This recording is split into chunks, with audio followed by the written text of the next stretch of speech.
नमस्ते दोस्तों। सबसे पहले आप सभी का बहुत बहुत धन्यवाद जो आपने मुझे सपोर्ट किया, इस लायक बनाया कि मैं आप तक 26 एपिसोड ला पाया और अलग अलग इंडस्ट्री के बारे में आपको बता पाया। इसी दौर में आप मुझे लाइक करें, सब्सक्राइब करें, शेयर करें। आज का ये जो डिस्कशन है ये एक महान हस्ती के साथ में है और ये पर्टिकुलरली नाट्य इंडस्ट्री से और आपका थिएटर इंडस्ट्री से इससे रिलेटेड है और सर का बहुत अच्छा नाम है इसमें। तो मैं ज़्यादा समय न लेते हुए मैं कहूँगा सर अपने बारे में स्वयं ही बताएंगे तो ज़्यादा अच्छा रहेगा और बच्चों को इसके बारे में थोड़ी सी नॉलेज मिलेगी। तो सबसे पहले सर धन्यवाद सर जो आपने मुझे समय दिया। तो बताइए सर ये शुरुआत कैसे हुई सर, अपने बारे में थोड़ा सा बताएं। 82 वर्ष की उम्र मेरी हो गई। आज से 82 वर्ष पहले सन 1943 में मैंने एक यहीं ब्रह्मपुरी में एक ऐसे परिवार में जन्म लिया जो लगभग 250 वर्ष से एक ऐसी कला को जीवित रखे हुए है। इसका नाम है तमाशा। जयपुर तमाशा। महाराष्ट्र में एक तमाशा होता है, बड़ा प्रसिद्ध है, लेकिन जयपुर का तमाशा उससे बिल्कुल भिन्न है और इसकी व्याकरण भिन्न है। महाराष्ट्र के तमाशे में कोई खास व्याकरण नहीं है। मैंने देखा हुआ है कि वो एक सीन के बाद में दूसरे सीन का कोई तालमेल नहीं रहता। तीसरे के चौथे बार में बस कोई एक प्रहसन कर देते हैं, एक लावणी गा देते हैं, एक डांस कर देते हैं बस, और उस तरह से कुछ होता है, उसमें तालमेल नहीं होता।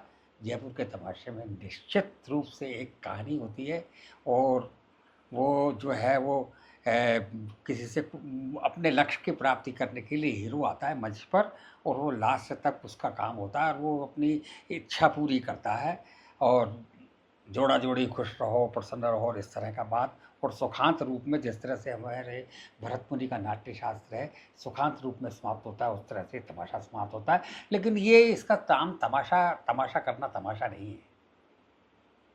तमाशे में शुद्ध शास्त्रीय संगीत होता है, तमाशे में शुद्ध साहित्य होता है, तमाशे में अभिनय है, तमाशे में नृत्य है, तमाशे में संगीत है। बचपन में मैं उस घर में पैदा हुआ जहाँ 250 वर्ष 200 वर्ष हो चुके थे इसको लगातार चलते हुए, और जयपुर में, राजस्थान में, भारत में इसका उस वक्त ही बड़ा नाम था। एक्चुअली क्या है कि बचपन में मेरा, जब यहाँ मैं पैदा हुआ 4-5 साल का था, तो यहाँ पर जो है मेरे पिताजी उस वक्त थे बड़े। गोपी दादा थे मेरे ताऊ जी के लड़के। ताऊ जी मेरे फूलजी भट्ट हिंदुस्तान के ऐसे गायक थे जिन्होंने ओमकारनाथ ठाकुर वगैरह इन लोगों के साथ बड़ी परफॉर्मेंसेस की थी और सारे हिंदुस्तान में अपना संगीत का डंका बजाया था। मेरे पिताजी के बड़े भाई साहब फूलजी भट्ट, और उनका सारा संगीत जो है वो मेरे पिताजी ने पी लिया था। अच्छा, मेरे पिताजी जो रहते थे वो बड़े सूटेड वूटेड, मतलब सूटेड वूटेड का मतलब फर्स्ट क्लास धोती, फर्स्ट क्लास कुर्ता, चुनरदार हो रहे हैं और फैशन में रहते थे। लेकिन उनके बड़े भाई साहब बड़े साधारण रहते थे, तो किसी की दाढ़ी। तो एक बार किसी ने जालंधर में परफॉर्मेंस के पहले पूछा कि फूलजी महाराज आप हैं? तो हमारे पिताजी ने कहा कि नहीं फूलजी, मैं तो उनको भंग घोट के पिलाता हूँ जी, वो हैं, वो महाराज हैं। और साहब फिर बाद में जब वो परफॉर्मेंस में बैठे तो किसी ने कहा कि जयपुर के कोई हलवाई भी गाते हैं क्या जी? हलवाई मतलब क्या है कि उनकी पर्सनैलिटी का जो बताया था कि फूलजी भट्ट की। लेकिन जब उन्होंने परफॉर्मेंस शुरू की तो भाई साहब 1 घंटे का टाइम दिया उनको, उन्होंने 5 घंटे तक लगातार गाया और सारे कलाकारों के सबको बंद कर दिया।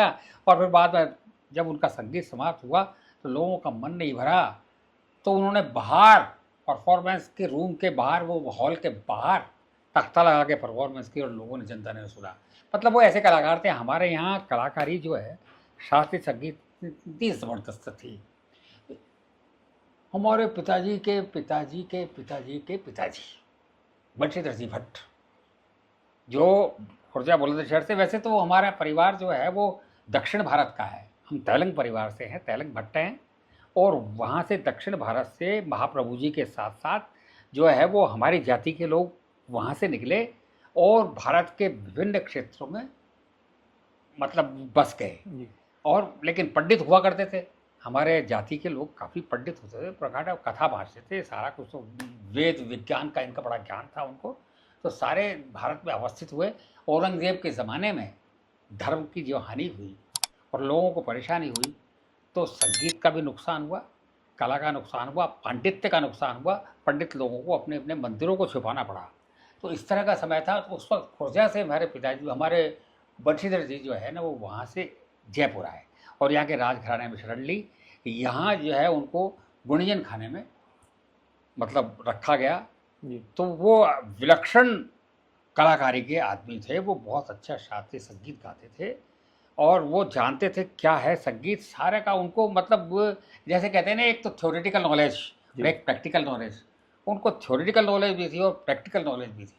वो गायक भी थे, नायक भी थे। जी नायक उसे कहते हैं जो अपनी राग खुद लिख करके बनाए और गाए। वो नायक भी थे और गायक भी थे, बहुत ज़बरदस्त थे। यहाँ पर क्या है कि महाराजा राम सिंह जी की उस वक्त अवस्था 12 वर्ष की थी।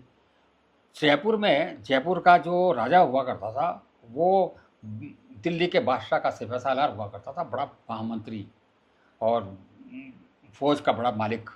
तो क्या है कि सारे हिंदुस्तान में उनकी जान पहचान थी। बड़े बड़े कलाकार यहाँ करके गुड़ियन खाने में अपनी परफॉर्मेंस देते थे।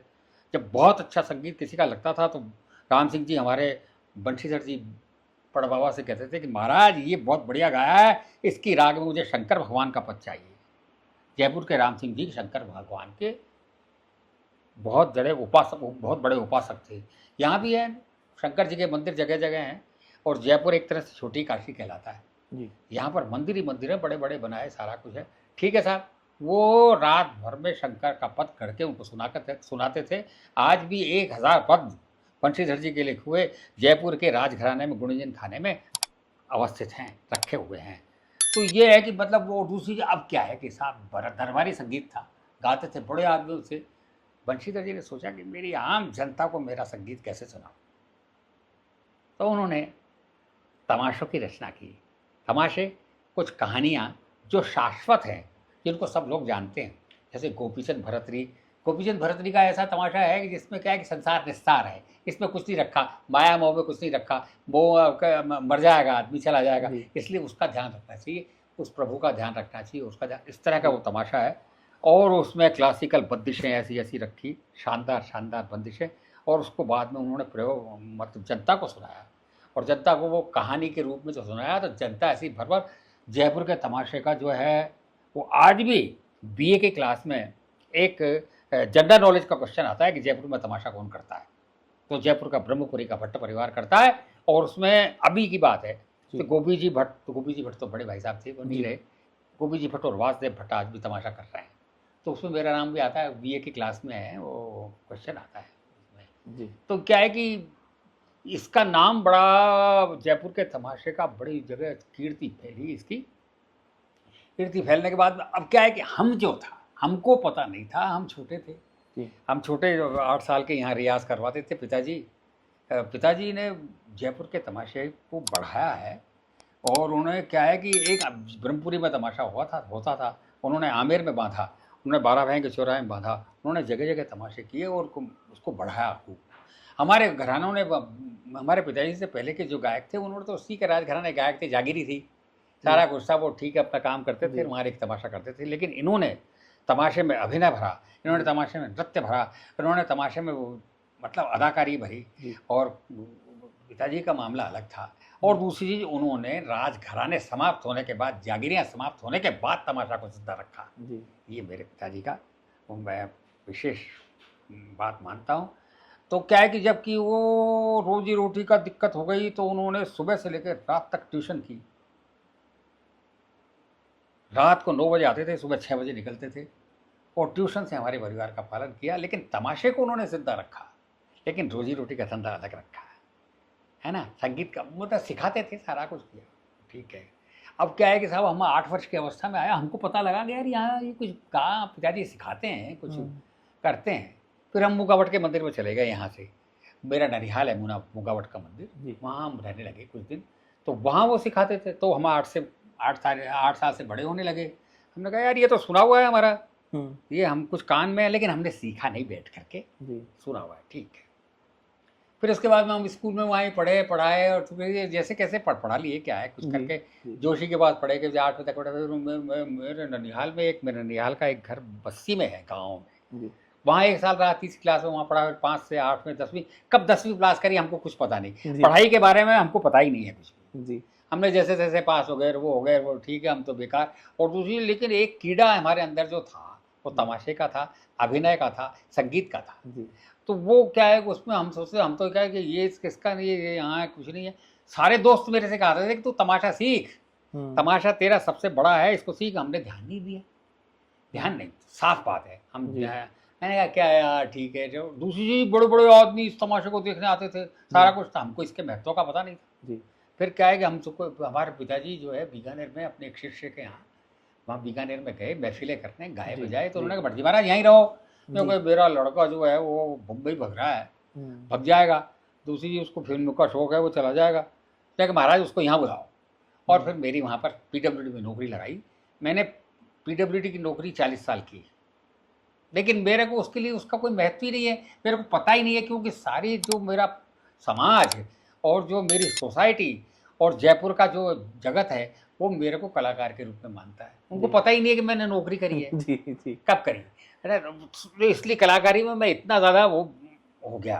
तो अब वहाँ क्या है, बीकानेर में हमको थिएटर का शौक था, हमने नाटक किए, छोटे मोटे गली गली नाटक किए हैं मैंने बीकानेर में। बीकानेर के बाद में फिर वो नेशनल थिएटर वालों ने मुझे बोला, नेशनल थिएटर जो है वो राज कपूर के द्वारा स्थापित है बीकानेर में। जी। तो क्या है कि वहाँ पर मेरे को कहा कि यार वो भट्टे जो गली गली वो नाटक करता, बहुत बढ़िया एक्टर है। मेरे को बुलाया तो एक फैसला नाटक किया, कंपटीशन हुआ करता था, ताराचंद तनेजा अवार्ड मिलता था उसमें, तो मैं बेस्ट एक्टर हो गया उसमें। दिल्ली से, मतलब महिलाएं कम काम करती थी ना, इसलिए दिल्ली से एक्ट्रेस बुलाते थे, तो उसमें बुलाया था बिबला पॉल वगैरह को, तारा सिन्हा को, इनको बुलाया था। तो वहाँ मैं फर्स्ट आ गया और मेरे को फर्स्ट प्राइज मिल गई। तो सन 67 की बात है। नाटक करते रहे, मैं प्रसिद्ध हो गया नाटक में वहाँ बीकानेर में, सब लोग जानते थे। इसके बाद में 66 में मेरा जयपुर में ट्रांसफ़र हो गया, क्योंकि जयपुर में आना था, क्योंकि जयपुर हमारा घर था, वहाँ तो नौकरी लगी।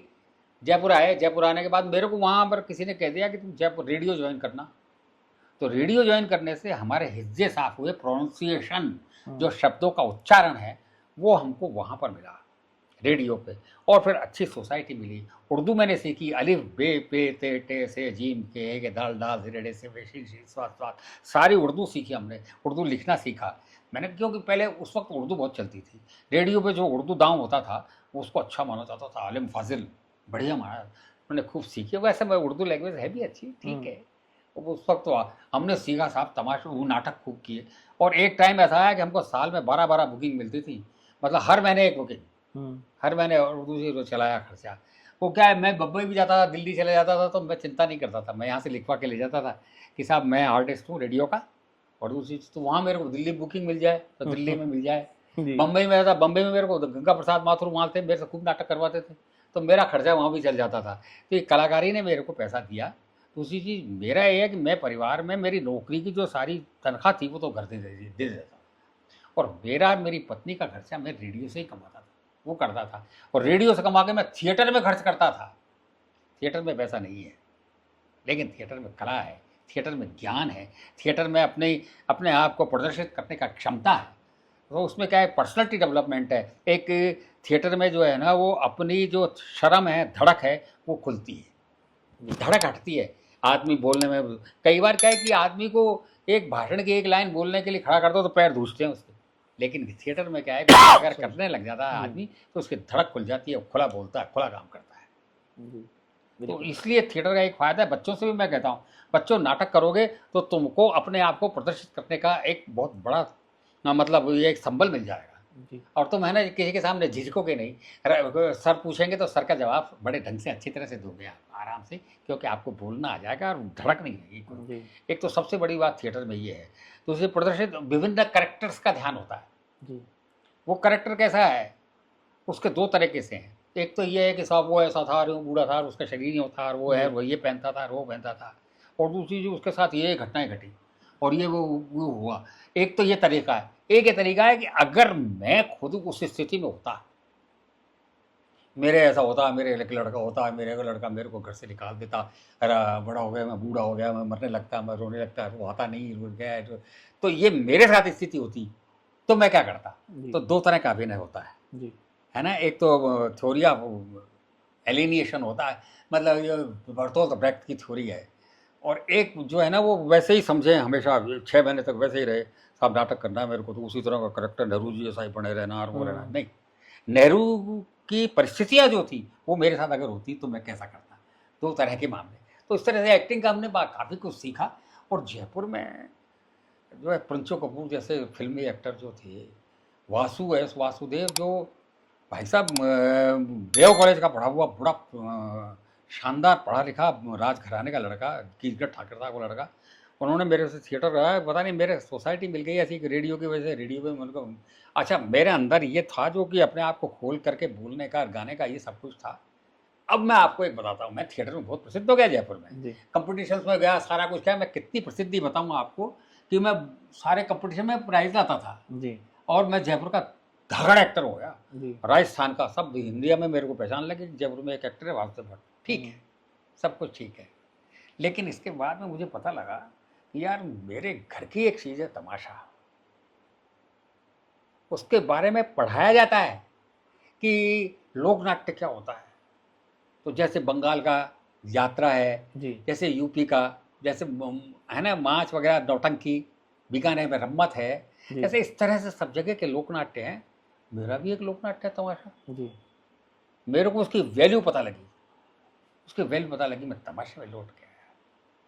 मैंने तमाशे की किताब लिखी जिसको कि राज्यपाल ने सम्मानित किया और फिर राष्ट्रपति ने उसका विमोचन किया जवाहर कला केंद्र का 1993 में। 1993 में जवाहर केंद्र जब बना तो राष्ट्रपति ने उस किताब का विमोचन किया जयपुर तमाशा के नाम से।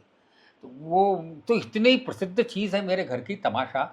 और फिर बाद में मैं इस ओर जुड़ा साहब, जुड़ने के बाद में मैंने बच्चों में मैंने संस्कार डाले और मेरे चारों भाइयों को मैंने कहा भैया अपन पीछे हट जाओ, क्योंकि अपन करेंगे तो ज़्यादा 10 वर्ष कर सकेंगे, 15 वर्ष कर सकेंगे, ये अगर अपने बच्चे करेंगे तो 60 वर्ष तक करेंगे।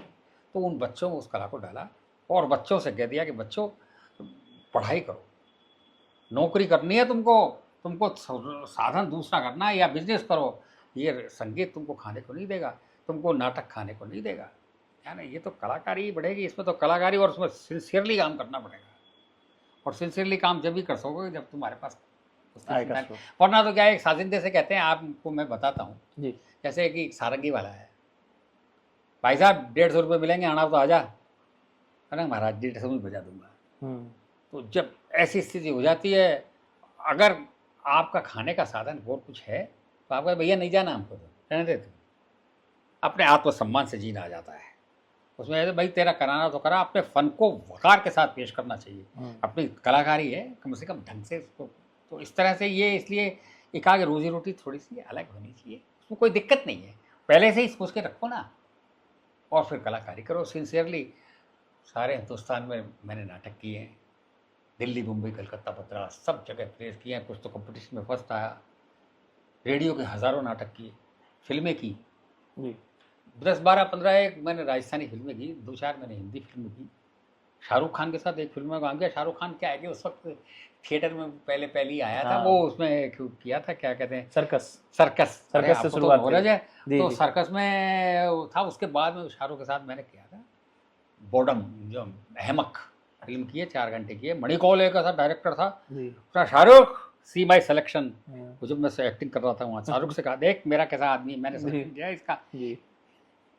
मणिकौल चले गए, जगमोहन मुंदड़ा एक थे, बीकानेर के ही थे, उनको ये फिल्म थी, उसमें मैंने काम किया।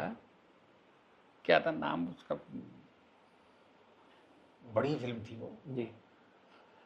राजस्थानी फिल्में खूब की, करणी माता भी की मैंने फिल्म, हाँ करणी माता फिल्म की है मैंने, और 10-12 फिल्में की हैं राजस्थानी, और छोटे जर्मनी फिल्में की हैं, मतलब बाहर के विदेशी की छोटी छोटी फिल्में की हैं। Cloud with word.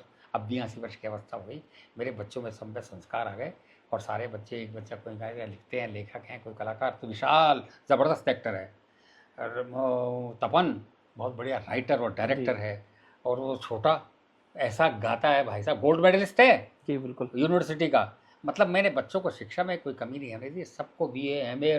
वो विशाल जो है वो नेट है जी, नाटक में नेट है जी। तो लेकिन कई बार मैं कहता हूँ यार मैंने इनको नाटक में, संगीत में, इसमें डाल करके गलत किया है।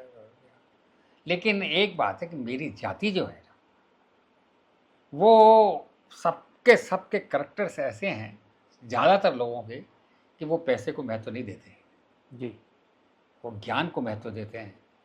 वो इसलिए कि सारे के सारे लोग, इसलिए हम लोग आपस में जाति में भी मिलते हैं तो बड़े प्रेम से मिलते हैं, एक दूसरे को कोई छोटापन बड़ापन नहीं होता। मेरी जाति की तो बहुत ही बढ़िया बात है साहब, मैं उसको कहता हूँ, हमारे तो जाति इतने, और एक से एक ज़्यादा पर्सनैलिटी, एक खूबसूरत लोग, अब बड़े विद्वान, जो उनका तेज चमकता है चेहरों पर, तो क्या है कि अपनी जाति इसलिए मेरे को फ़ायदा हुआ और कुछ, तो बस इतना ही कहना है कि मैंने कहा कलाकारी करो खूब और खूब प्रकांड विद्वान बनो, रोटी का चिंता करो, बस थोड़ी सी रोटी मिल जाए, इसके अलावा इस ज़्यादा धन की अपेक्षा मत करो, जी उससे करेक्टर खराब, फिर दारू पीने लग जाओगे और कुछ करने लग जी जाओगे। जी सब ठीक है, प्रभु का ध्यान रखो, अपन जो है ना वो भगवान के आदमी हैं, जी। और भगवान का ध्यान रखो और अपना काम करते जाओ। बहुत बढ़िया सर, काफ़ी अच्छा लगा आपके बारे में जान करके और आपकी जर्नी के बारे में जान करके। इसी में से मेरे कुछ प्रश्न हैं बच्चों के लिए।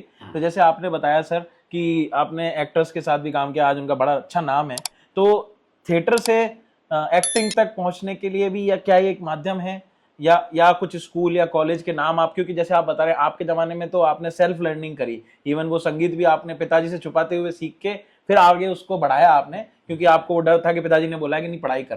तो वो, हाँ, लेकिन आज की डेट में तो कुछ संगीत स्कूल भी होंगे या नाट्य स्कूल भी होंगे जहां से बच्चे प्रोफेशनली भी तैयारी कर सकते हैं और फिर उसको अपने कैरियर में और प्लस प्रोफेशनलिज्म में ला सकते हैं। तो कुछ ऐसा ज्ञान अगर आप मतलब बताना कई चाहें स्कूल सर। हैं, प्रयाग संगीत समिति है वगैरह, वो परीक्षाएं आयोजित करवाती हैं, और यहाँ पर संगीत के स्कूल भी हैं जो संगीत सिखाते हैं, और कुछ परीक्षा पास करने के लिए संगीत मिल जाता है। जी लेकिन जो संगीत का बढ़ोतरी है ना, वो जी तो स्वयं के रियाज से और स्वयं के उसी से आती है। और बड़े बड़े यहाँ पर कलाकार हैं, लेकिन वो कलाकार जो है वो ठीक है, आपको बहुत गुरु, बड़ी मुश्किल से गुरु भाव और शिष्य भाव मिलता है। जी बाकी वैसे तो शिक्षा मिल जाती है, करते हैं, लेकिन गुरु शिष्य परंपरा जो चलती है, वो उसमें बड़ी गुरुओं की सेवा जी करनी पड़ती है, और वो करते हैं। तो ये है कि जहाँ तक बच्चों का है, बच्चों का जैसे थिएटर से फिल्मों में जाने का जो रास्ता है ना, तो नाटक करके फिल्म में जाने से ठीक नहीं है इसमें करना। लेकिन कई बार इसमें क्या है कि नाटक करता है, हमने सोचा था फिल्म में जाएंगे, मैंने गया था ना, मैंने जी बम्बई आपने पक गया बोला। था, जी तो वो जी। गया था, लेकिन यहाँ पर मैंने जब थिएटर चालू किया तो मैं थिएटर में भूल ही गया बम्बई जाना है क्या मेरे को। होता है बम्बई? जी बम्बई जाना भूल गया, मैंने तो नाटक ही नाटक करे, फिर नाटक ही नाटक करता जी रहा। नाटक की फिल्म की एक्टिंग में फ़र्क है।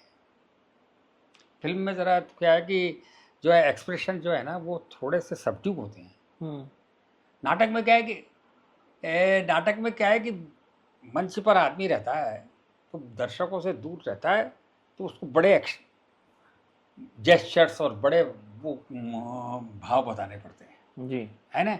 वो बता, और उसमें फिल्म में क्या है कि बस वो ज़रा सी आँख की, ज़रा सा क्रोध किया, तो वो सारे पर्दे में यूँ क्यों आ जाती है? एक इतनी सी आँख इतने बड़े पर्दे में आती है। जी तो वो ये थिएटर की उस फिल्म की में फ़र्क है। लेकिन ये फ़र्क जो है जानना जाएगा तो कर जाएगा काम। जी।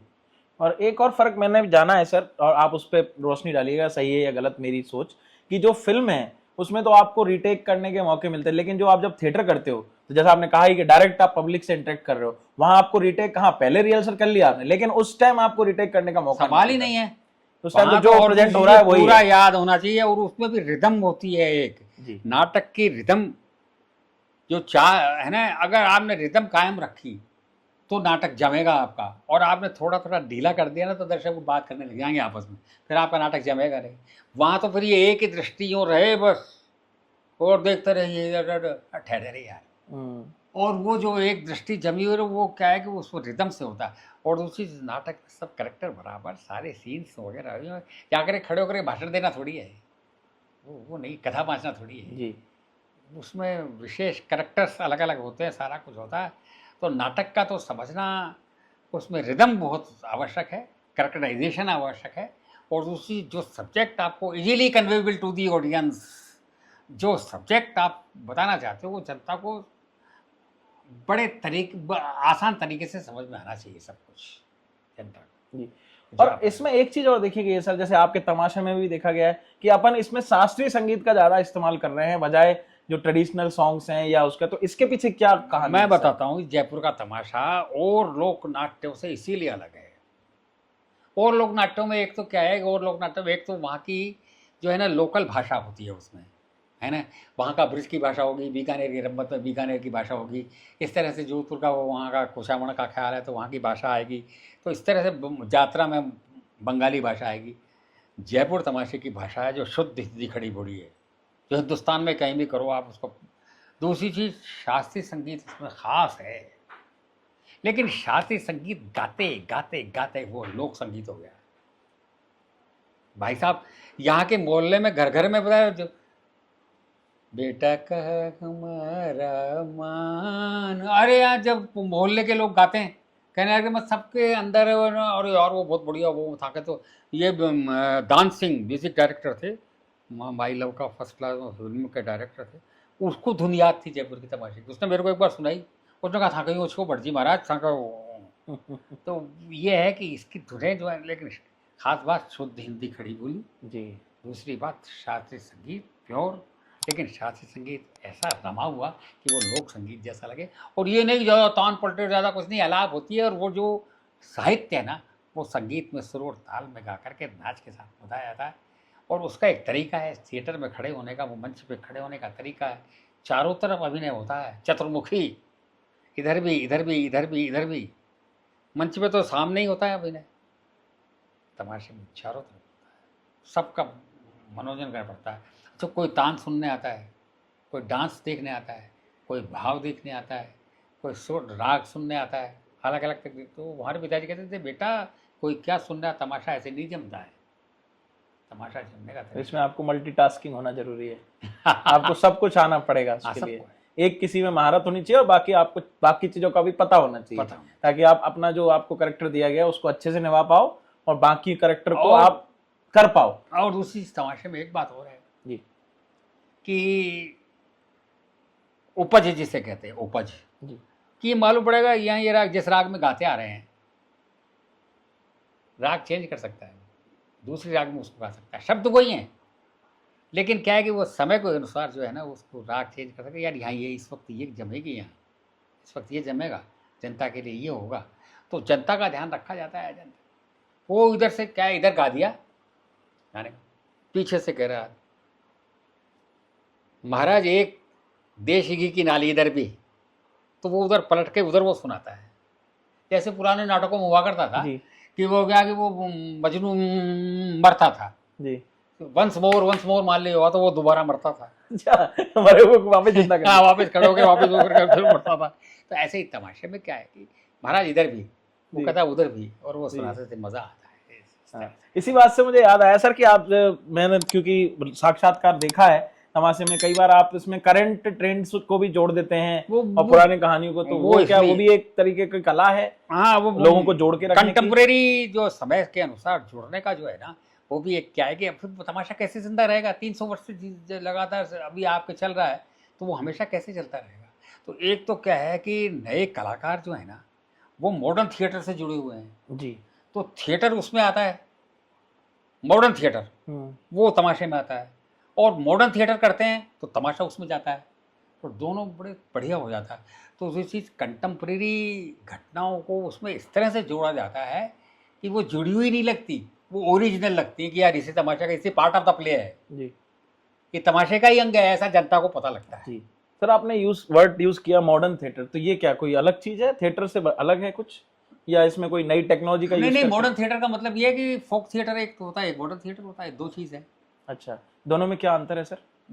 फोक थिएटर तो ज़्यादातर ऐसे चारों तरफ ऑडियंस होती है, बीच में परफॉर्मेंस होती है। अच्छा, दूसरी चीज़ without sound and light and without set. Okay, set नहीं होता है, वो वर्णनात्मक होता है, वो सारा वर्णन करता है कि यहाँ पर ये मेरा बाग ऐसा, ये लगा हुआ, ये लगा हुआ, और नदी का किनारा, ये यार वहाँ सिंहासन बैठा हुआ, नदी के किनारे पर राजा जी बैठे हैं, वो आइए। तो वो जिस तरह से वर्णन करता है, तो दर्शक जो सोचता है यार उसको दृश्य वैसा के वैसा दिखाई देता है, और वहाँ बाकायदा सेट लगाना पड़ता है। अच्छा, मंच पे जी, दूसरी चीज़ लाइट की ज़रूरत नहीं, दिन में होता है, वहाँ है विदाउट स्पॉट, यहाँ इतना से सीन में लाइट लगाई तो वहाँ वो सीन बता रहा है, वो करता है ना। तो ये थिएट्रिकल जगलरीज जो चीज़ें हैं ना, वो है।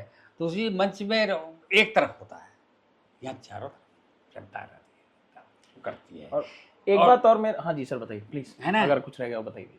और दूसरी चीज़ माइक यूज़, मंच पे माइक सामने लगे रहते हैं या कुछ इस तरह के रहते हैं कुछ, इसमें माइक जो है ना, वो हमारे ज़माने में तक माइक ही नहीं होता था, आवाज़ ऐसी जा रही है वहाँ तक जी, 1000 बुलंद आवाज़। हाँ, अब क्या है, अब थोड़ा सा माइक रखते हैं तो माइक छुपा के रखते हैं, लेकिन वो माइक भी ऐसा कि लीड माइक होता है, वो ऐसा नहीं खड़ा है जो, वो नहीं, जी लीड माइक होता है जी, wireless kind of, wire leadless, जैसे ये लगा हुआ है जी, इस तरह का। ओके, तो सर मेरे मन में एक बात चल रही थी, क्योंकि अभी आपने बताया भी, और आजकल के बच्चे जो है ना वो थोड़े से जागरूक हैं और उनको ज़्यादा बाहर जाने की भी बहुत ललक रहती है। आप बता रहे थे जैसे कि आपने कुछ बाहर के डायरेक्टर्स के साथ भी काम किया था, या एक्टर के जर्मनी या उनके, तो इसमें सर अपन बाहर भी बच्चे अपना करियर देख सकते हैं क्या? बाहर के लिए भी इस अपनी, या भले ही अपनी वो विरासत को ही दिखाने ले जाएं वहां पे, इस तरह की कोई अपॉर्चुनिटी मिल सकती हो है क्या? सकती है, हो सकती है। क्या है कि आप प्रसिद्ध होते होते इतने ज़्यादा तो खुद ही बुलाएंगे वो आपको। मेरे कई इंटरव्यू देने आते हैं, कई लोग आते हैं, जी। वो कहते हैं भट्ट साहब ऐसे करो करो, तो ठीक है रे भाई, आप खर्चा दे दोगे तो चले जाएंगे, नहीं तो हमारा तो प्रसिद्ध है ही काम, कोई जी। दिक्कत नहीं है। दूसरी चीज़, यहाँ पर बाहर की फिल्में आती हैं करने के लिए, जर्मनी की फिल्में 4-5 मैंने किया है काम। जी। तो वो आते हैं तो एक्टर्स के वो इंटरव्यू लेते हैं, तो उसमें सेलेक्ट हो जाता है, तो करो आप काम करो, मेहनत है आपकी, तो ये है कि आपका सिलेक्शन हो जाए तो आप उसमें भी काम करोगे। आप बम्बई जाइए, आप ऑडिशंस दीजिए, आप काम कीजिए, सारा कुछ है। ऐसा थोड़ी है, मेहनत तो करनी पड़ेगी ना, जी। वो सारा कुछ है। इसलिए हो जाता है सिलेक्शन। अब तपन कर रहा है नहीं, जी। वो तो कास्टिंग डायरेक्टर हो गई, रिमझिम तो करना पड़ता है। जी। और दूसरी चीज़ है, ये हीरो बनने के चक्कर में नहीं, जी। और भी काम मिल जाए फिर आप हीरो हाँ, बन जाओगे, correct। कोई बात नहीं। मतलब इस आपकी बात से ये सार निकल रहा है कि जरूरी नहीं है कि आप लीड रोल में ही हो, आप बैक रोल में भी, या और जो उसके नाटक में या जो फिल्म में बहुत सारे किरदार होते हैं, उन किरदारों को भी अगर आपने बखूबी निभाया तो आपके लिए रोल बहुत है, और एक समय हो सकता है जब आपको लीड भी मिल जाए। बम्बई में आप भूखे नहीं मर सकते जी। बम्बई में आपको कुछ ना कुछ काम मिल जाएगा। पर आप में ललक होनी चाहिए और आप में आना चाहिए आपको वो हाँ, काम। कुछ ना कुछ काम मिल जाएगा, ज़रूर भूखे नहीं मरोगे। लेकिन एक बात है कि वहाँ जो है ना, कुछ घराने हैं, जी। मैं ये बात कहनी चाहिए नहीं कहनी नहीं चाहिए सर, मुझे आप को पता नहीं कोई है, दिक्कत नहीं, अपन नॉर्मल लेकिन बात कर कुछ सकते हैं। घराने हैं और उनके कुछ लोग हैं, अपन को नाम लेने की जरूरत नहीं है, अपन वो जेनरिक उन्हीं वे में से- बता सकते हैं। वो उन्हीं को लेते हैं, उन्हीं से काम करवाते हैं, बाहर के आदमी को अंदर नहीं आने देते। तो इसलिए क्या है कि नए कलाकार के लिए, चाहे वो कितना ही एक्सपर्ट हो, उसके अंदर एंट्री करना बड़ा मुश्किल हो जाता है। डायरेक्टर के भी, एक्टर के लिए भी ये क्या है कि उसमें संघर्ष करना पड़ता है। कहीं कहाँ क्लिक हो जाओ आप तो मज़ा हाँ। फिर वो चल जाता है। ये इसलिए उसमें बड़ा कठिन संघर्ष है। जी। तो कुल मिला के ये समझ में आया कि ये वाला जो फील्ड है, इस फील्ड में आपको एक तो संघर्ष काफी है, आप पहले दिन से ही फेमस नहीं हो जाएंगे, दूसरा आपको इच्छा शक्ति को नहीं मरने देना है। अगर आपके अंदर दृढ़ निश्चय है हाँ, कि तो आप करो तो कर लो जी, तो आप कहीं ना कहीं फेमस भी हो जाएंगे। जैसे सर ने बोला कि वहां पे भी हो सकता है आपको वो किसी छोटे रोल के लिए बुलाएं, लेकिन जब वो कैमरे में देखें तो वो अपने आप ही उनके अंदर से अंतरात्मा बोले कि नहीं, ये लड़का छोटे रोल के लिए नहीं बना। ऐसे हमने कई उदाहरण देखे हैं, अभी नाम लेने की जरूरत नहीं है, पर हम जानते हैं, आप भी जानते हैं कि थिएटर में भी और फिल्म इंडस्ट्री में भी कई ऐसे नाम उभरे हैं जो जिनका कोई बैकग्राउंड ऐसा नहीं था कि जो किसी बड़ी हस्ती से हो, उन्होंने अपने काम से अपने नाम को बनाया। बिल्कुल। तो अगर आप काम जानते हैं तो नाम बिल्कुल आपका बनेगा। टैलेंट तो दिखता है जी, टैलेंट दिखता है, टैलेंट जो है ना वो मारता है। टैलेंट अगर अरे यार इसको कराओ, इसको लो, वो भीड़ में से छांट के ले जाएगा डायरेक्टर आप। तो इनके सर क्या तरीके हो सकते हैं अपने टैलेंट को दिखाने के? आजकल कहाँ पे इस अपने जो फिल्मों में वगैरह में, हाँ, आजकल तो बड़ा सरल हो गया है। आजकल तो इंटरव्यू देने जाने की ज़रूरत नहीं, आजकल तो ऑडिशन के लिए सूचना आ जाती है।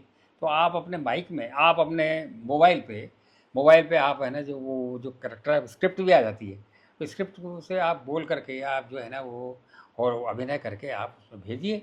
भेजने के बाद में वो वहाँ पर सेलेक्ट करते हैं, वो देखते हैं हाँ ये ठीक है, ये करेक्टर के अनुसार इसका चेहरा है। वो चेहरा ज़्यादा इम्पोर्टेंट होता है कि भाई वो अमुक करेक्टर के लिए चेहरा वैसा चाहिए, जी। तो उस तरह की वो सिलेक्शन करते हैं, तो वो उसमें सिलेक्शन आपका हो जाए तो आप करिए उसमें काम।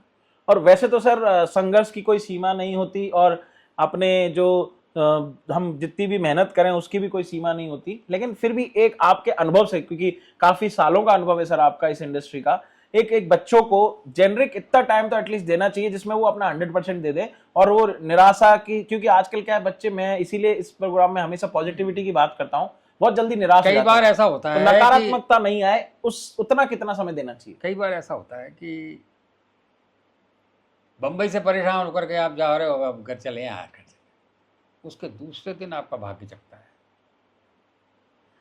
पता नहीं कब क्या हो जाए, जैसे ग्राहक का मौत का भरोसा नहीं होता है, वैसे काम आने का कोई पता नहीं है। तो वहाँ नज़र में रहना बहुत ज़रूरी है, वहीं रहना ज़रूरी है। इसलिए हमारे पुराने बुजुर्ग लोग तो कहा करते थे, मेरे मित्र वगैरह पहले वाले, भाई साहब 4 बोरी अनाज ले जाओ, चने जी सीखे हुए जी, रख लो घर में, अच्छा, उसी बस से बस काम वो चलाओ। खाते जाओ और काम करते जाओ, ढूंढते जाओ, कहीं ना कहीं मिलेगा। लेकिन ये है कि खाते रहोगे, पेट भरता रहेगा। बिल्कुल। भाई हाँ, साहब चप करो, ये नहीं कि नहीं। आपका धंधा रोटी आपकी अलग से थोड़ी चलती रहे, साल 2 साल 3 साल आप करिए, काम मिलेगा आपको निश्चित रूप से, थोड़ा बहुत तो मिल ही जाता है। जी। और चूंकि सर ये इस इंडस्ट्री से आपके बच्चे भी हैं जुड़े हुए वहां पे, हम देखते हैं आजकल के कई, क्योंकि मेरा इसमें अवेयरनेस सेशन भी है मेरे इसमें चैनल में, मैं लोगों को अवेयर भी करता हूं। तो ये इंडस्ट्री एक ऐसी है जहां पे कई बच्चों के साथ में धोखे भी हो जाते हैं। तो क्या कोई आप अपने टिप देना चाहेंगे अपने अनुभव से, या ऐसा कोई आपके साथ कहीं खुदा ना खास्ता घट गया हो, इवन दो आप एक्सपीरियंस भी थे लेकिन कोई बदमाशी कर गया, तो ऐसे बच्चे कैसे पहचाने कि नहीं ये कोई रॉन्ग डायरेक्शन जा रहा है, यहाँ मेरा हो सकता है, मेरे को लात पड़ सकती है? धोखे में नहीं आना चाहिए, वहाँ ये स्वयं को सावधान रहना चाहिए। कई बार क्या है, अपन वो पार्टीज में जाते हैं ना, पार्टियाँ होती रहती है, बैठे रहते हैं लड़के लोग, दारू पीने लग जाते हैं, जो बियर पीने लग जाते हैं, बैठते हैं, बातचीत करते हैं, ठीक है, संघर्ष काय का संघर्ष है वो। आप अपना ध्यान रखिए कि मैं सही जगह जा रहा हूँ, मेरे के सही वोटेशन दीजिए, आप घर पे आइए, घर पे रहिए। दूसरी चीज़, मित्रता में इतना मत फंसिए, कोई आपको फंसा रहा, आपका पैसा नहीं ले ले, कोई कुछ नहीं कर ले, कहीं चोट नहीं हो जाए आपके साथ, इसका स्वयं को ध्यान रखना पड़ेगा। और सोसाइटी आपको ऐसी रखनी पड़ेगी, जो अच्छे लोग हैं, बढ़िया लोग हैं, उनके साथ काम करना पड़ेगा। वरना तो यह है कि वहाँ बर्बाद ज़्यादा होते हैं, जी। वहाँ बर्बाद ज़्यादा होते हैं। बाप आपका पैसा क्यों खराब कर रहे हो आप? दूसरी चीज़, पैसा रखिए आप अपने पास। दूसरी ये ध्यान रखिए कि मेरे को करना है, फिर मेरी तो उम्र निकली, मान लीजिए यहाँ मैं फेल हुआ तो फिर बाद में कैसे सफल होऊंगा, मेरी उम्र निकल जाएगी 5-6 साल तो इधर ही। जी। इसलिए क्या है कि ध्यान रखना। और दूसरी, अगर लगे है तो उसमें लगे, मिल जाता है काम। मैं ये नहीं मानता इसको बम्बई में रह करके किसी को, अगर टैलेंट है और अंदर से इच्छा है ज़बरदस्त, तो उसको काम मिल जाएगा, भूखा नहीं मरेगा, ये पक्की बात जी। ये है। और ज़ील होनी चाहिए, लेकिन फैशन के तौर पे आप जा रहे हो, मैं एक्टर बनूंगा और वो बनूंगा, मैं हीरो बनूंगा, वो काम चलेगा? वैसे काम नहीं चलेगा। अंदर से सिंसियरिटी होनी चाहिए आपकी, और अच्छी सोसाइटी होती है, अच्छा काम, काम पे ध्यान देना, फैशनबाजी पे नहीं। अब कई बार कई लोग उसमें चले जाते हैं, पार्टीज वगैरह में, इसमें। और दूसरी बैल का, कई लोग हैं, मैं तेरे को हीरो बना दूंगा, हाँ, आ उसी पे आना चाह रहा गया, हूँ। पैसे जी। चक्कर में आते हैं, हीरो जी। कैसे बना देगा भाई तू? जी। ऐसे कई लोग आते हैं मेरे पास भी, मेरे जीवन में कई लोग ऐसे हाँ, आते जी। जी। हैं। हो गया कि आपको वहाँ आना पड़ेगा, दूसरी चीज़ ये है, दूसरी चीज़ आपको अपना किराया लगा के आना पड़ेगा, रोज़ाना आना पड़ेगा। पैसे वैसे तो यार के बहुत कम मिलेंगे आपको इतने से, हमारे घर प्रोडक्शन ही ऐसा है, हमारे गरीब प्रोडक्शन है, हम कहाँ से देंगे? मैंने कहा भाई साहब, दिलीप कुमार बना दोगे क्या? देवानंद बना दोगे क्या? जब तो आऊँ, नहीं तो नहीं आता। जी। मतलब तो मतलब अपना किराया भी लगा दूंगा, सब कुछ कर दूंगा, बना दोगे क्या? बोलो। हाँ, छोटा, फिर हटो दूर। तो ये तो ध्यान रखना पड़ेगा आपको, ये लोग बेवकूफ़ बनाते हैं कई। जी। क्योंकि आजकल के जो बच्चे हैं ना, बहुत ज्यादा जल्दी अपने आप को वो सक्सेस पाने के चक्कर में ऐसे गलत रास्ते पे भी घुस जाते हैं और गलत लोगों के संगत में पड़ जाते हैं। तो वो आप जैसे जो अनुभवी लोग हैं, वो अगर कुछ ऐसे टिप्स देंगे तो उनसे हो सकता है बच्चे उस चीज को ध्यान में रखते हुए, अगर उनको रेड फ्लैग दिख रहा है तो वहीं रुक जाएं। सिंसियरली अगर काम करोगे ना, तो सिंसियरली ध्यान रखना पड़ेगा। ये आदमी मालूम पड़ जाता है, ये आदमी धोखा दे रहा है, ये आदमी क्या है, ये क्या कर रहा है, बेवकूफ़ बना रहा है, ये आप अगर अंदर से ध्यान रखोगे तो मालूम पड़ जाएगा। जैसे आपने बोला, इसके कई पैरामीटर्स ये जो मैं समझ पा रहा हूँ कि एक आजकल ऑनलाइन भी मांगने लग गए हैं ऑडिशन आपसे, हाँ, है ना? और हो सकता है इसमें शायद 99% में पैसे भी नहीं मांगता कोई आपसे, ऑडिशन देने जाते हो आप। हाँ, तो अगर कहीं कोई पैसे मांग रहा है तो समझ जाओ कि पहला रेड सिग्नल तो वहीं आ गया। या नहीं कि भैया आपको काम दे रहा, उल्टा आपसे पैसे नहीं, उल्टा हम तो ऑडिशन दे रहे हैं तुमको जी। हम तो हमारे मेहनत करके तुमको ऑडिशन भेज रहे हैं, तुम अब क्या तुम्हारे सिलेक्शन, तुम्हारी मर्जी है तो करो सिलेक्शन। सही है। और ये नहीं 1-2 साल भेज दिया, भेजते रहो। हाँ, वो तो फिर आप जहाँ से आए भेजते रहो, जहाँ से डालते रहो। अच्छा, कर्म करता रहे, मत फल की इच्छा मत कर, कर्म करता रहे, फल अपने आप मिलेगा। फल भगवान पे छोड़ भाई, भगवान भी तो कुछ है, तू मेहनत करेगा तो क्यों नहीं मिलेगा जी। और एक सर, आई थिंक ऑलमोस्ट चीजें आपने कवर कर दी। अपन इंडस्ट्री की बात करें तो इंडस्ट्री में एक तो टीवी इंडस्ट्री होती है, एक आपकी मूवी इंडस्ट्री होती है और एक आपकी थिएटर। तो इन तीनों में क्या फर्क है सर? एक्टर तो तीनों में ही अलग अलग, मतलब सेम ही होते हैं या थोड़ा टीवी वाले फर्क होता है? जो टीवी में काम कर लेता है ना, उसको फिल्म में काम कम मिलता है। अच्छा। उसमें तो टीवी वाला एक्टर है, और फिल्म में जो काम करता है वो सोचता है क्या टीवी में काम करूं। अच्छा। तो ये कुछ क्या कहते हैं इसको, इस भावना को पता नहीं क्या कहते हैं, मेरी समझ में नहीं आता। जी, कोई बात। ये कुछ है। हाँ। और थिएटर वाला जो है ना वो हमेशा घमंड में रहता है, अच्छा। वो कहता है "अड़ा यार नहीं चाहिए मेरे को"। वो फक्कड़ होता है। अच्छा फक्कड़ का मतलब समझे आप, जी। कि पैसा नहीं मिले यार मरने दे, हम तो पहले से ही नहीं मिलता है हमको तो पैसा, हमको अच्छा। क्या मतलब, हमारा ठीक है तेरे जैसे तो रख नहीं तो मत रख। वो टीवी में भी ऐसा करता है, फिल्म में भी ऐसा करता है, उनकी बहुत इज्जत मिलती है उनको, फिल्म वाले भी इज्जत देता है, टीवी वाला भी इज्जत देता है, तू आजा सामने चल, कर लेते हैं 2-2 हाथ। थिएटर वाला कम नहीं पड़ेगा किसी से, जी, लेकिन कैरेक्टर ये है में। कि मरना नहीं चाहिए, हैं हट, जी। ये फर्क है। और टीवी वाला ठीक है अपना काम चलाता है, लेकिन अच्छा कई बार क्या है कि मकान खरीद लेते हैं टीवी में काम करते करते, क्योंकि उसमें क्या है 100 एपिसोड में काम करता है लगातार, मान लीजिए करेक्टर वो स्टॉक करेक्टर आपको मिल गया, जी, जी। एक व्यक्ति का मिल गया, चाहे एक सीन में एक ही एंट्री हो, बिल्कुल। लेकिन वो लगातार का काम मिल गया, 70-70 एपिसोड 100 एपिसोड होते हैं, उनमें वो करते करते मकान बनाता है, फ्लैट ले लेता है वहाँ। जी।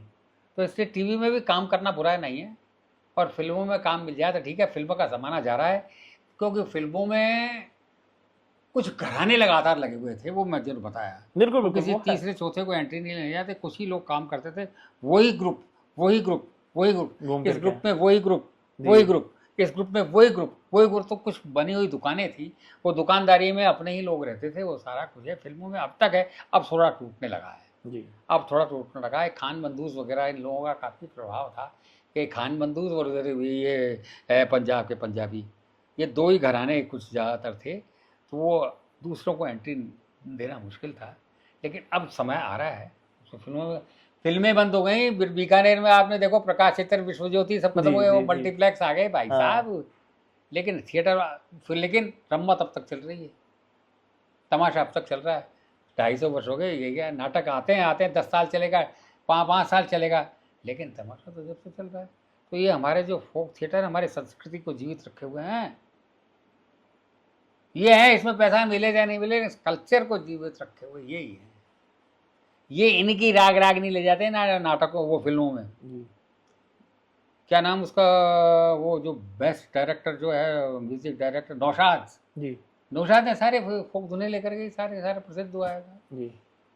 फोक थिएटर से सारा कुछ लिया हुआ है, सारा ड्रेसें आपको फोक थिएटर से मिलती हैं, आपको कास्ट्यूम फोक थिएटर से मिलती है, आपको कल्चर वहाँ से मिलती है। तो हर चीज़ का अलग अलग अपना महत्व है, वहाँ पैसा ज़्यादा है, थोड़ा दिखावा ज़्यादा है, बाकी असली काम तो ये फोक थिएटरों में और नाटकों में नहीं होता है।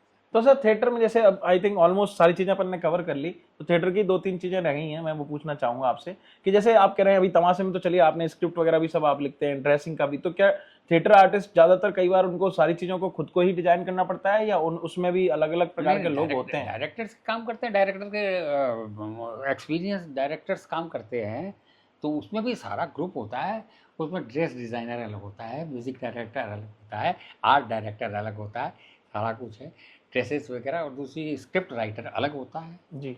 स्क्रिप्ट अलग है, डायरेक्टर है वो समझता है, और हर डायरेक्टर का अपना अपना तरीका होता है नाटक को करने का, कोई किस तरह से करता है, कोई किसी तरह से करता है, कोई एंड चेंज करता है, कोई अधिकार है, और उसमें एक्टर जो है वो जोरदार मंच पर कर दिया, अब जो डायरेक्टर थोड़ी बीच में जाएगा जी। यार तूने ये कर दिया, जी। एक्टर महान होता है उसमें, थिएटर में मेन एक्टर का बोलबाला है। एक्टर मान वो होता है, वहाँ तो वो कट कर देगा, नहीं यार यूँ नहीं यूँ कर, चेंज करो, सही है, इसमें एक्टर महान है। एक्टर ही बदल देगा थोड़ा अगर ज्यादा खतरा है तो। यहाँ नहीं बदल सकता, यहाँ तो सिर्फ पूरा एंड होने के बाद ही जब पर्दा बंद होगा तभी वो एक्टर को गाली देगा, आप क्या कर रहा है यार, ये क्या कर रहा है। जी जी, बहुत सही है सर। और मंच पे ये है कि आपने जैसा बताया कि उसमें कट नहीं होता, उसमें लगातार काम करते रहना पड़ता है भाई साहब, स्क्रिप्ट याद रखनी पड़ती है। जी। पुराने ज़माने में तो वो हुआ करता था, एक विंग में एक वो होता था पढ़ने वाला, वो बताता अच्छा, था डायलॉग, ऐसा डायलॉग रामलीला में बताता रहता था, जी, जी, है ना, वो प्राउंटिंग, ओके, प्राउंटिंग जिसे कहते हैं, हाँ। प्राउंटर होता था, जी। आजकल प्राउंटर का वो नाटक कमज़ोर हो जाता है, याद होना चाहिए सारा। और इसमें क्या अलग अलग भाषाओं में भी आते हैं या जैसे मूवीज अलग अलग भाषाओं में बनती है वैसे नाटक भी, जैसे नाटक में महाराष्ट्रीयन थिएटर जैसे आपने बताया था? हाँ जी, जबरदस्त महाराष्ट्रीयन, बंगाली थिएटर बंगाली भाषा में होता है, पंजाबी थिएटर पंजाबी भाषा में होता है, राजस्थानी थिएटर भी है, राजस्थानी भाषा में फिल्में भी बनने लगी हैं। जी जी। तो यह है कि भाषाई नाटक भी बहुत अच्छे हैं, वो कल्चर उनमें एक है जी। और ये कहीं ना कहीं कल्चर को मेंटेन रखने के लिए भी किया जाता होगा, ताकि यही ये तो क्या है। हाँ, हाँ। आपको जनता तक और लोकल लोगों तक अपने कल्चर के बारे में बता सकें? कल्चर ही तो खास कल्चर कल्चर क्योंकि जैसे अब अपन मारवाड़ी में अगर कुछ चीज बताएंगे तो जो मारवाड़ी जनता है गांव की ठेठ, उन तक वो मैसेज पहुंच पाएगा। अरे यार मैं बताऊं, आप गणगौर पे आप कोई नाटक कर रहे हो, तुम्हारा है गणगौर का, जो जो आप वो गणगौर वाला गोर ये गणगौर माता खोल ये कि वहाँ आड़ी जो ओरिजिनल वो लोटे ला करके वो दो शेर वो करते हैं, जी वो सारा कुछ दिखाते हैं, तो वो मालूम पड़ता है वो जुड़ता है दर्शक, जी दर्शक उससे जुड़ता है, लोक चीज़ों से दर्शक जुड़ता है। जी एक आध बात, वो मीरा जारी चली सासरिये चली है, तो वो अब जो मान लीजिए बनाई है पालकी, वो नॉट एक्चुअल पालकी, दो डंडे ले लिए, वो लगा दिया उसमें यूं झालर जी झालर लगा के उसमें से शक्ल दिखा दी उस लड़की को, यूं जा रहा है, जी लेकिन हाँ ये पालकी लग रही है। तो ये कल्चर जो है ना वो दिखती है, उसको उसका जवाब नहीं दिया आपको, नॉट ओरिजिनल, सजेस्टिव भी काम करता है, जी सजेस्टिव कर रहा है, हाँ जनता समझ लेती है। अच्छा नाटक का एक बात है, always treat your audience as thoroughly intelligent, जनता को हमेशा समझदार मान के चलो आप, जनता भी, और दूसरी शब्दों में जनता बालक भी होती है, जी छोटा बालक, जैसे क्लास लग रही बालक बालक को जो बताओगे जी वो समझ रहा वो, है। लेकिन भीड़ बालक होती है, हाँ। ये अकेला आदमी बालक नहीं होता, भीड़ बालक होती है, सबका जो भीड़ का जो स्वभाव होता है ना जी। वो बालक का जैसा होता है। तो ऐसा कोई अनुभव सर आप शेयर करना चाहेंगे एंड नोट पे कि कोई ऐसे मतलब भीड़ में से कुछ ऐसा अलग अलग सी कोई आउट ऑफ द बॉक्स कोई ऐसी आपके लिए आ गई हो कि भाई आप ये करके दिखाइए या ऐसा? अरे एक बार क्या हुआ, बीकानेर में सूर्यास्त नाटक था, जी जयवंत दलवी का लिखा हुआ, जी तो बीकानेर में परफॉर्मेंस जैसे कल हो रही है, आज मेरा डायरेक्टर आया, मेरा डायरेक्टर जो है आज आया जोधपुर में, क्योंकि जोधपुर में मेरा आज नाटक हो चुका, जी कल मेरा उसका नाटक था, मेन रोल उस नाटक का सूर्यास्त का, संतराम का, वासु आए, मेरे नाम रशीद, वासुदेव सिंह डायरेक्टर भट्ट, ये रोल पढ़ो। मैंने कहा कब है नाटक? कल है। कल है, अच्छा मैंने कहा सर एक दिन। कल है, पढ़ो। उसको कॉन्फिडेंस मेरे ऊपर, हाँ ये कर लेगा, वो मेन रोल था। रात भर पढ़ रहा हूँ, सुबह 2 घंटे बाद आया, रजाई में पढ़ा संडे के दिन, बैठ क्या हुआ, मैंने कहा याद नहीं हुआ, हो जाएगा। तो हो जाएगा, फिर 2 घंटे बाद आया, बैठ, बार बार याद दिला रहा। मैं सर हुआ नहीं, वो नहीं रहा कर रहा हूँ, हो जाएगा, बताओ आप। हाँ वो हो मतलब जाएगा। आपको हाँ वो हो दे रहा है, जाएगा, हिम्मत दे रहा है। हाँ हो जाएगा, सुबह ही 6 बजे, सर थोड़ा थोड़ा हो जाएगा। हाँ साहब, वो मेरा डायरेक्टर क्या कहने, मैं तो कहता हूँ साहब। जी फिर दोपहर को 4 बजे सब मंच पे ला कर, बट यहाँ बैठ, यहाँ करेंगे करेक्टर आए, थोड़ा सा रिहर्सल करवा दिया, ये नहीं कि डायलॉग याद है कि नहीं, पूछा ही नहीं, उसने कहा ये तेरे का इस तरह से बोलना है, तेरे को ये बोलकर। शाम को नाटक, आपको बताता हूँ, आपको पता नहीं है, मुझे पता है, क्योंकि मेरे सामने की बात जी है। बिल्कुल। आपने जैसा कहा ना कि आपने कोई विशेष घटना देखी, हाँ हाँ सर। मेरा सीन हुआ, मेरा सीन संतराम का, सेकंड सीन आया दूसरों का, जनता बोलती है संतराम वांटेड। अच्छा, उनको दूसरा देखना ही नहीं, उनको संतराम ही दिखाओ। संतराम वांटेड, संतराम वांटेड, ऐसे कई बार हुआ, 3-4 बार मेरा सीन, खैर वो तो उनके आना था, लेकिन जनता का संतराम, फिर मेरा सीन आता, और तालियां तालियां तालियां वैसा, और फिर दर्शक कह रहे आज तक ऐसा नाटक नहीं देखा। बताइए, एक दिन रात भर की परफॉर्मेंस सुबह के टाइम पे इस तरह का मेरे को देखने को मिला, मैंने कहा यार क्या बात है। तो कुल मिला के इस फील्ड में आपको यश भी खूब मिलता है, खूब यश, नाम भी मिलता है। यश की एक बात कहूँ, जी सर।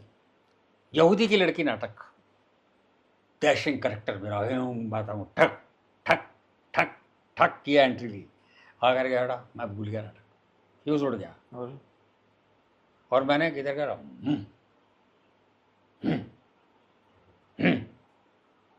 एग्जिट। अच्छा, उसको भी लोगों ने एक्सप्रेशन अरे यार पार्ट हाँ, मान बाद लिया। में लोगों ने संभाल लिया, सबने नाटक सबने संभालते, लास्ट में नाटक खत्म हुआ, मेरे को किसी ने कुछ नहीं कहा। उसको भी लोगों ने समझा कि ये पार्ट था, नहीं आपको नहीं, बोलना नहीं था, नाटक वालों ने भी नहीं कहा, जी मेरे डायरेक्टर ने कुछ नहीं कहा, मेरे एक्टर्स ने किसी ने कुछ नहीं कहा। अरे यार भटजी से हो गई कुछ, आज तक कभी चुप नहीं हुई इस आदमी से, कैसे क्या हो गया भटजी, जोरदार यार, मामला जोरदार रहा यार, मैं क्या करूँ यार, मेरा तो फ्यूज ही उड़ गया यार। तो इस तरह से ये एक्सपीरियंस भी लाइफ का है। हो एक मैं आपको बताऊं, जी बिल्कुल। बीकानेर मतलब ये क्या दिल्ली, बम्बई, इस तरह से हमारा एक टीम जा रही थी, 5-7 जगह शो करना था, चेन बुकिंग थी। जयपुर में लेट हो गया था, मतलब मैं लेट हो गया घर से यहाँ से जाने में, सारी टीम वहाँ पर। अब यार वो गाड़ी चलने वाली, तो लोगों ने कहा ड्राइवर से, हमारा एक एक्टर नहीं आया और वो गाड़ी चलने वाली है, कौन है, क्या नाम है, तो बात जब भट्टे, अरे वो भरपुरी वाला, अच्छा। भरपुरी और तमाशे वाला लड़का, हाँ। कि हाँ ऐसा करो, मैं वहाँ बैठा हूँ चाय पी रहा हूँ, ड्राइवर हाँ। मैं वहाँ बैठा हूँ चाय पी रहा हूँ, उसको आ जाए मेरे को बोल देना। तो ये प्रभु की कृपा, मेरे तमाशे की वजह से मेरी पहचान, मेरी इतनी प्रेस्टीज बनी साहब कि अरे यार भटजी आपके घरों से उसने गाड़ी रोक ली, और वो तो ये कभी कई आए एक्सपीरियंस ऐसे। जी सर, काफ़ी अच्छा लगा सर।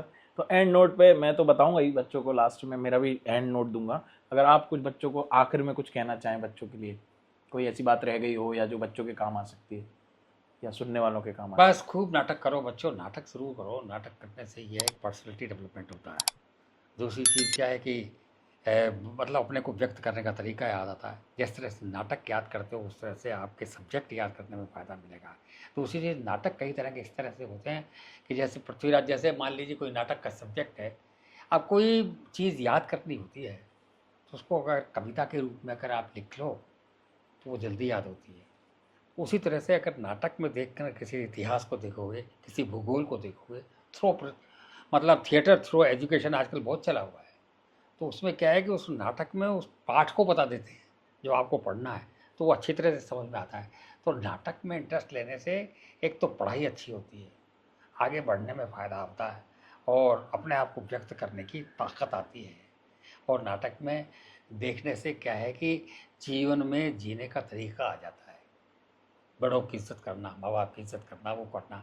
मान लीजिए दूसरी चीज़ क्या है, बुढ़ापे में पिताजी माताजी की सेवा करना, दादाजी की सेवा, ये सब नाटकों में आता है, उसने छोड़ दिया।